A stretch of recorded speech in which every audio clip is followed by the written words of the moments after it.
आजकल बच्चे 4-4 घंटे कोचिंग में पढ़ते हैं। कोचिंग में पढ़ने के बाद 2 से 3 घंटे वो घर पर भी पढ़ते हैं।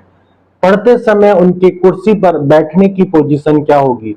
जब वो कुर्सी पर बैठे हुए हैं तो किस तरह बैठे? हम जानेंगे जीआर मेडिकल कॉलेज में न्यूरो सर्जरी विभाग के विभागाध्यक्ष डॉक्टर अविनाश शर्मा से। जो बच्चे पढ़ाई कर रहे हैं 16-17 साल की उनकी उम्र रहती है और आईआईटी नीट जैसे एग्जाम क्वालिफाई करने होते हैं, उसके लिए 8-8 घंटे वो पढ़ाई करते हैं। 4 घंटे कोचिंग में, 4 घंटे घर में। तो पढ़ाई जो बैठक होती है उनकी कुर्सी पर सर, तो वो किस तरह की बैठक होनी चाहिए कि उनकी हेल्थ बनी रहे, रीढ़ की हड्डी में प्रॉब्लम ना आए? देखिए, आपने बहुत अच्छा प्रश्न उठाया है और आजकल बहुत समस्या है। मेरे पास बहुत सारे बच्चे आते हैं और जिनके माँ बाप कहते हैं कि मेरे बच्चे के गर्दन में दर्द हो रहा है, उसकी पीठ में दर्द हो रहा है या पीठ अकड़ गई है, क्योंकि वो घंटों घंटों पढ़ते हैं, कोचिंग में पढ़ते हैं, फिर घर आके पढ़ते हैं। तो कम से कम जमाना है, पढ़ना तो पड़ेगा, ऐसा तो नहीं बोल सकता कि पढ़ाई नहीं करें। लेकिन उसमें यह एक तो मैं बच्चों से पूछता हूँ कोचिंग में तुम कैसे पढ़ते हो, तो ज्यादातर कोचिंग में मैंने देखा है कि बेंच पे बैठ के बच्चे पढ़ते हैं, जिसमें कि पीछे बैक रेस्ट नहीं होता है। ये मुझे लगता है थोड़ा सा गलत है। जो भी कोचिंग वाले जो पढ़ाते हैं उन लोगों को चाहिए कि बच्चों की सिटिंग थोड़ी कंफर्टेबल होनी चाहिए। उसके लिए अगर वो जिस भी कुर्सी या उस पर बैठ के पढ़ रहे हैं वो बैक रेस्ट जरूरी होना चाहिए। तो लगातार बच्चा अगर स्ट्रेट बैठा रहेगा तो उसकी पीठ दर्द करने लगेगी, बीच में थोड़ा सा बैक रेस्ट पे अगर वो रेस्ट कर लेगा तो उसको आराम मिल जाएगा। दूसरा, घर में जब आप पढ़ाई कर रहे हो तो एक तो ये कि लेट कर पढ़ें। मैं देखा कई बच्चे या लेट के पढ़ते हैं या लेट के साइड में करवट लेकर हाथ लगा के पढ़ते हैं, तो उससे क्या हुआ, गर्दन टेढ़ी होती है, पीठ भी टेढ़ी होती है और उससे दर्द होता है।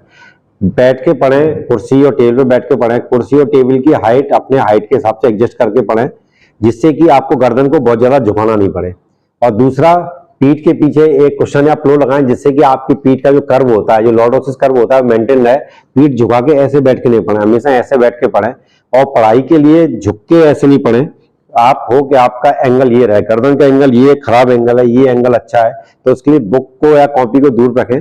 और आजकल एक कॉपी या किताब रखने का एक बोर्ड भी आता है जो कि स्लांटिंग रहता है, जो कि आप ऑफिस में अगर आप जाएंगे या किसी कभी कोर्ट में जाएंगे तो जज के सामने भी रखा रहता है, या किसी ऑफिस में जाएंगे डिप्टी कलेक्टर को उनके यहाँ भी रखा रहता है। तो उससे क्या होता है, स्लांटिंग एक बोर्ड रहता है जिसपे कि आप कॉपी या किताब रख के आप उसमें पढ़ सकते हैं, जिससे कि आपको गर्दन को बहुत ज्यादा मोड़ना नहीं पड़ेगा। दूसरा, मैं हमेशा बोलूंगा कि 2-3 घंटे पढ़ाई करने के बाद में थोड़ा सा बच्चे को उठ के थोड़ा चहलकदमी कर लेनी चाहिए। थोड़ा सा अपनी बॉडी की स्ट्रेचिंग भी बहुत जरूरी है, जिसमें कि आपको स्ट्रेचिंग एक्सरसाइज है जो कि आप अगर यूट्यूब पर देखेंगे तो बस सभी बच्चों को मिल जाएंगी। बीच बीच में अपने बॉडी की स्ट्रेचिंग करते रहना चाहिए, गर्दन की, कंधों की और पीठ की स्ट्रेचिंग करते रहना चाहिए, जिससे कि आपको पीठ में, कमर में दर्द ना हो। और अगर बहुत ज्यादा आप पढ़ाई लिए तो थोड़ी देर के लिए आप लेट भी जाएं, तो अगर 15 मिनट आप लेट भी लेंगे आंख बंद करके तो आपको शरीर को रिलैक्सेशन मिल जाएगा और आप उसके बाद में दोबारा पूर्ण एनर्जी से दोबारा पढ़ाई कर सकेंगे आप। तो ये सब जरूरी है कि प्रॉपर कुर्सी हो, टेबल हो, कुर्सी पे अच्छा कुशन हो, बैक में भी कुशन लगाएं, बीच में स्ट्रेचिंग करते रहें। और बैठे बैठे भी आप बीच में गर्दन की एक्सरसाइज कर सकते हैं। मैं हमेशा बोलता हूं कि इसके लिए उठने की जरूरत नहीं है, ये मैं एक्सरसाइज है, ये गर्दन को हल्का हल्का बीच में और कंधों की इस टाइप की एक्सरसाइज करते हैं, जिससे कि आपके जो ज्वाइंट रखे रखे मसल क्या होती है, स्टिफ हो जाती है एक पोस्चर में बैठे बैठे। तो ये सब करते रहें तो इससे कि आपकी बॉडी फिट बनी रहेगी और दर्द भी नहीं होगा।